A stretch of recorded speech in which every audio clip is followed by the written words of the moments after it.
Okay, so really quickly now, this is a smart swim system. My name's Travers, first of all, and I'm going to share with you a video today, our progress on our overhead camera support for smart swim. This is the unit. It renders an image of your cell phone on your eye. This is the display module.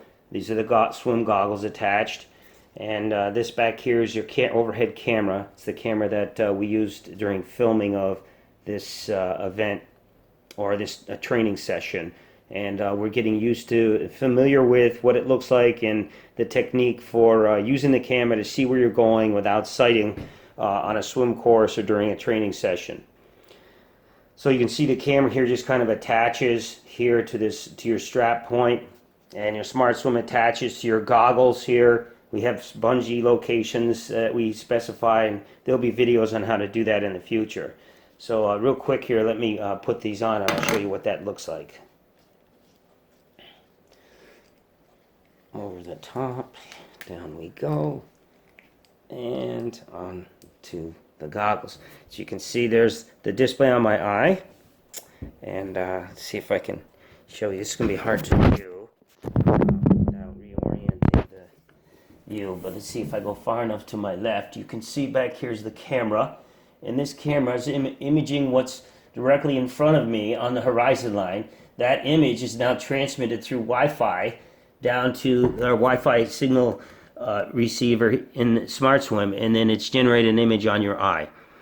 And it's really that simple, simple process. So I'll describe a few points in the video to give you an idea of how the first training session went.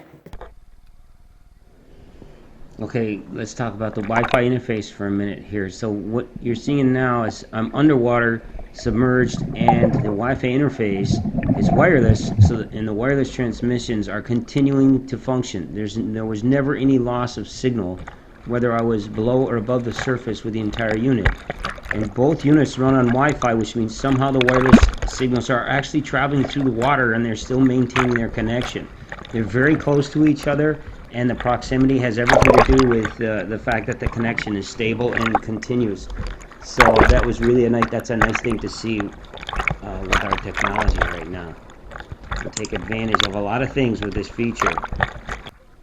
Okay, so here what I'm trying to do is keep my head down, just keep my head down and don't pick my head up, and use the camera solely to navigate, to figure out where I am on the surface. So I wanted to just keep my head down until I touched the buoy. That was my goal.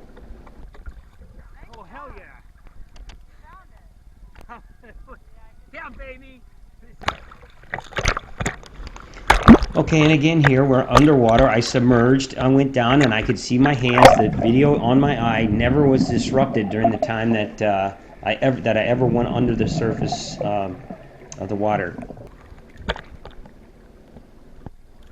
Okay, now here I'm just getting started here. I'm trying to get comfortable with what the view is I'm looking at through my eye.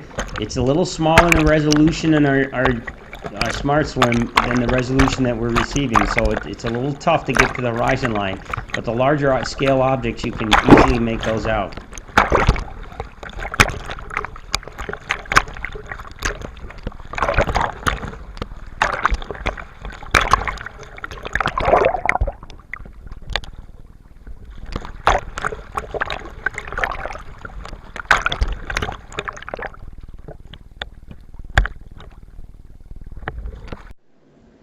Okay, so now this is where it gets interesting. So here I'm trying to do is figure out the larger objects that I could track to, which would be easier to spot in the camera. So here I'm looking and realize that the clouds are massive, and I can clearly see the clouds. You see me trying to spot them here.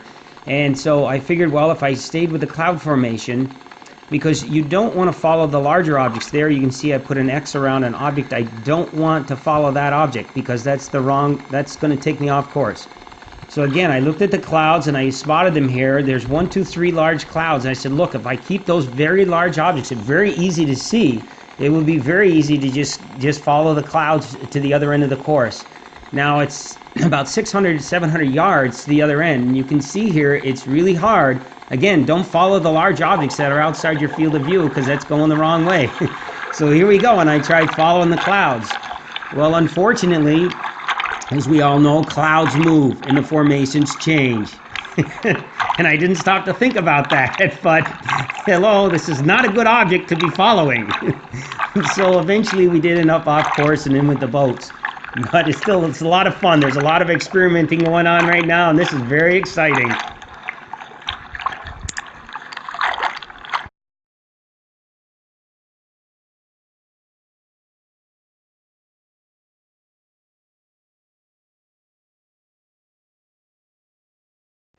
And there you can see the kayakers to my right there. I could clearly see these paddle boards, these sup boarders to my right. And I was very careful, you know, to watch to make sure they weren't going to cut in front of me. But I never once had to look up. I never once looked directly in front of me here.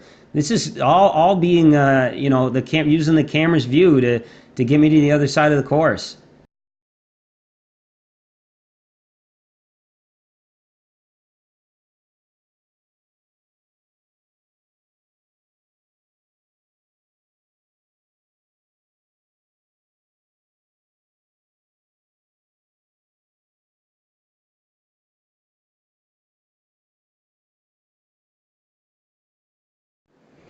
Okay, so here you can see I'm finally at the other end of the course and I'm intermixed with the boats. At one point had to thread the needle. Once again, don't use cloud formations to track or keep your line of sight. And that was my bad. So good learning experience there. But never once did I pick my head up to try to see where I was going the entire 600 yards.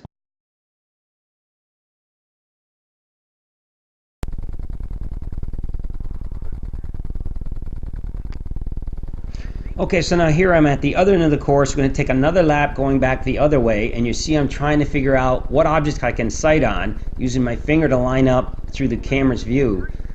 So that's a bit tricky. There's not a lot of large objects off in the distance here. And so the camera's got, you know, it's the resolving power of the camera is all you can use to figure out, you know, you got a bit to work the details there. I think if we had giant red buoys out there, much easier to spot your line of sight.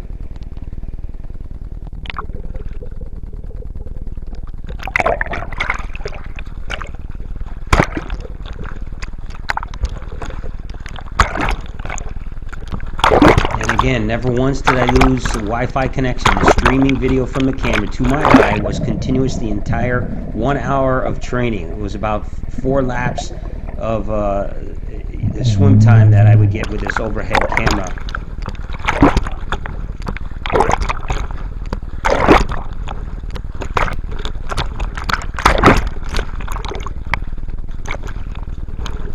Okay, and here you can see I skimmed right by this buoy. I could totally see the buoy coming into view, and I went right along beside it. Never once did I look up to see it there. I just passed it by on the camera's view.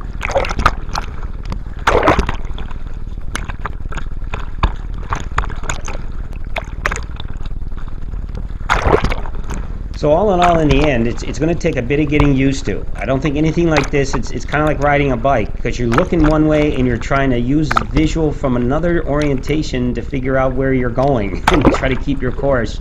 I think in time that you develop a technique. I'm going to continue with the sessions to keep trying to get better at this. It's very exciting and has great potential for this environment.